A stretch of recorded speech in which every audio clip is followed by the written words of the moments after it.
वीर सुरेंद्र शाही और नेताजी सुभाष चंद्र बोस की जयंती पर उपस्थित हुए हैं। नेताजी सुभाष चंद्र बोस ने एक सपना देखा था, आजाद भारत का सपना। आजाद भारत के सपने में कई रुकावटें पड़ी,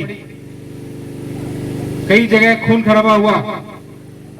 महात्मा गांधी जी का एक तरीका था शांतिप्रिय तरीके से देश को आजादी दिलाना, उधर नेताजी सुभाष चंद्र बोस का तरीका था सभी को, अंग्रेजों को अपने दम पर डराकर, भगाकर, लड़ाई करके देश से निकालना।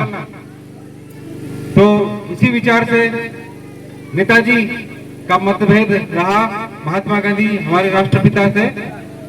नेताजी ने फिर जो युवा कांग्रेस थी उसमें अध्यक्षता संभाली आजादी के समय के पहले, लेकिन आजादी के युवा नेता का रवैया जो था महात्मा गांधी से अलग था, तो इसके वजह से उनको अलग होना पड़ा। तो बाद में उन्होंने आजाद हिंद फौज बनाई। आजाद हिंद फौज का तरीका था हमला करो अंग्रेजों के ऊपर, अंग्रेजों को भगाओ, अंग्रेज हमारे देश के निवासी नहीं है, हम पर किस तरह से राज कर रहे हैं। तो इस सिलसिले में उन्होंने उच्च शिक्षा प्राप्त की, कलकत्ता में प्रेसिडेंसी कॉलेज के अध्यक्ष रहे, युवा अध्यक्ष। 1930 में उन्होंने उस समय का आईसीएस परीक्षा जो केवल अंग्रेज देते थे उसमें, आज के जमाने में आईएएस उसके बराबर का है, आईसीएस परीक्षा पास करके दिखाया कि हम भारतीय किसी से कम नहीं है। लेकिन उन्होंने परीक्षा पास किया और उसके बाद अंग्रेजों के मुंह पे तमाचा दिया और उसको आईसीएस में नौकरी ज्वाइन नहीं किया। ज्वाइन करने के बजाय, अंग्रेजों के अधीन होने के बजाय उन्होंने आजाद हिंद फौज बनाई। भारत में, देश के अंदर आजाद हिंद फौज नहीं पनप पाई तो देश के बाहर गए, जर्मनी जैसे देश में गए, वहां पे उन्होंने आजाद हिंद फौज की शुरुआत की। उसके बाद जो देश के भारतीय देश के बाहर रहते थे उनको संगठित किया, कई राज्यों, कई देशों में यात्रा की, जापान, ताइवान, बैंकॉक, कई जगह पर यात्रा की और संगठित किया देश के भारतीयों को जो देश से बाहर रहते थे। उसके बाद आजाद हिंद रेडियो बनाया। आजाद हिंद रेडियो से प्रसारण करके वह पूरे देश को संगठित करते थे, देश को अंग्रेजों के खिलाफ नारेबाजी करते थे। जो हम नारेबाजी जय हिंद सभी को कहते हैं, एक दूसरे को हम किस तरह से गुड मॉर्निंग की जगह अंग्रेजों ने जो गुड मॉर्निंग शुरू किया, उसके पहले जय हिंद। अभी भी हमारी फोर्स में हम एक दूसरे को जय हिंद के नारे से ही पुकारते हैं। किसी को हम good morning, good night, good evening नहीं बोलते, जय हिंद के नारे से। तो वो इन्हीं नेताजी सुभाष चंद्र बोस की देन है जो हम फोर्स वाले हमेशा अभी भी कायम रखते हैं। दूसरा उनका नारा था मशहूर, तुम मुझे खून दो मैं तुम्हें आजादी दूंगा।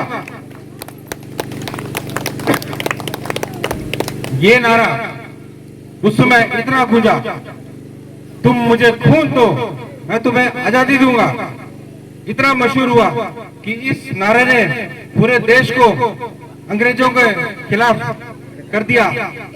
अंग्रेजों के खिलाफ सबका खून खौलता था, उसको उजागर किया।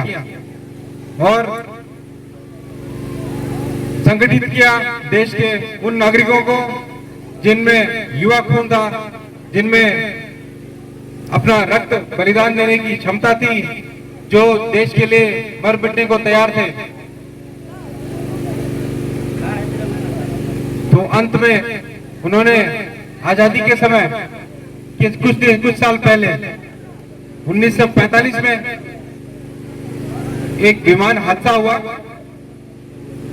लेकिन उस विमान हादसे में कुछ लोगों का कहना है कि हमने नेताजी को खो दिया, अन्य लोगों का कहना है कि नेताजी उस समय भी जीवित थे, लेकिन वो विषय एक रहस्य विचारणीय विषय हो गया था। कुछ लोग उसके बाद भी कहते थे आजादी के बाद भी जिंदा है, और कुछ लोग कह रहे थे कि वो 1945 में खत्म हो गए। खैर, अब हाल ही में नेताजी को आजादी के बाद जो भुला दिया गया था, उसको सन 2021 में याद किया गया। 2021 में नेताजी की जन्मदिन को पराक्रम दिवस के रूप में भारत सरकार ने मनाने का निश्चित किया। तो नेताजी के पराक्रम को याद करते हुए सन 2021 से 23 जनवरी को हम पराक्रम दिवस मना रहे हैं। अभी हाल ही में नेताजी की मूर्ति को दिल्ली के राजपथ पर स्थापित किया गया। 23 फीट ऊंची मूर्ति नेताजी की 8 सितंबर सन 2022 में स्थापित की गई, जहां पर पहले उसी जगह पर एक अंग्रेज की मूर्ति थी। अंग्रेज की मूर्ति हटाकर नेताजी की मूर्ति लगाना कितने गर्व की बात है। तो आज हम इसी अवसर पर इकट्ठे हुए हैं। मैं एक बार फिर नेताजी का नारा याद दिलाता हूं, जय हिंद, जय हिंद, जय हिंद, जय हिंद, जय शौर्य।